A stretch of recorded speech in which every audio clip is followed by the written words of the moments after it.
Hello, my name is Belinda McLean and today I'm going to take you on a short virtual tour of some of Brisbane's public art pieces. Public art can take many forms. Some of it is monuments, sculptures, murals, architecture, fountains, stained glass windows and mosaics are just to name a few. Brisbane has a wide range of examples ranging from the statue of Queen Victoria, the sculptures commissioned for World Expo 88, the town hall itself, and to the murals at many of the city's train stations and on the wall of the old State Library. Many of the pieces are around the Brisbane CBD and South Bank area, but many suburbs will have pieces around their main shopping areas or train stations. This tour will look at just a few of them. All of the pieces are in the CBD and all are accessible by public transport. Our first stop will be King George Square. Here we will look at two pieces. The first is the tympanum, or the triangular shaped frieze on the face of City Hall. And the second is the Petrie tableau. The first piece we will look at is the tympanum. It was carved from sandstone by local artist Daphne Mayer. Daphne was born in Sydney and educated in Brisbane at St Margaret's Girls' School. She received a diploma in arts craftsmanship and gained a scholarship which allowed her to go to the Royal Academy of London. There she was accepted into the sculpture school where she honed her skills. She carved many of her pieces in situ. Some of Daphne's other pieces in Brisbane include the Women's War Memorial in Anzac Square and the Sir William Glasgow Memorial in Post Office Square. The tympanum is 16.5 metres long and 3 metres at its highest point. Its theme is the progress of civilization in the Queensland state. Her interpretation caused some controversy at the time. The central female figure represents progress. From her, the European figures leading domestic animals head away in each direction. In front of these figures are two Aboriginal men, one who looks like he has fallen, and Australian animals, which all appear to be fleeing from the settlers. The second piece we will look at, based in King George Square, is the Petrie tableau. It was sculpted by an Australian artist based in Tasmania, Stephen Walker. It was commissioned for the Australian Bicentennial. It shows the Petrie family, who were the first free settlers in the Moreton Bay Penal Colony. The father, Andrew Petrie, was the clerk of works and supervised prisoners, farms and other works in the colony.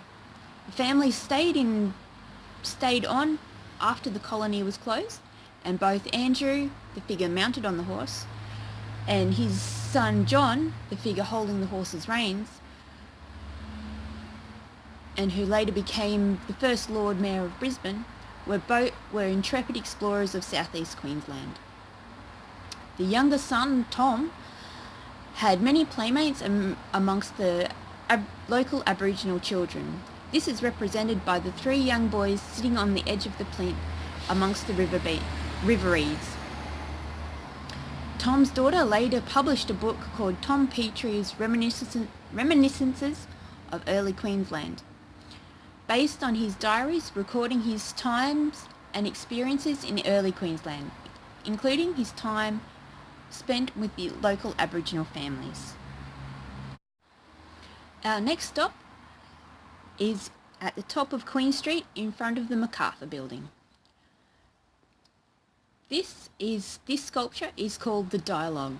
It is a pair of bronze statues located in front of the MacArthur Building on Queen Street. It was created by a Polish-born artist who is based in Australia, Cezary Douglas. It was commissioned by the Seymour Group in 2004.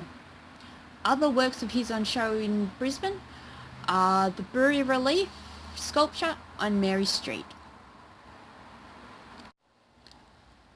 The mood of this work seems to change depending on which angle you are standing on.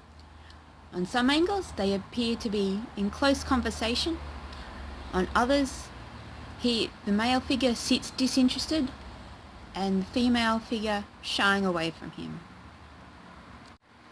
From Queen Street, we will go down to the Old State Library building on William Street in Brisbane CBD. Along the outside wall of the extension that was added in the late 1950s to mark the centenary of the founding of the Queensland colony is a mural made from glass tiles designed by Lindsay Edwards.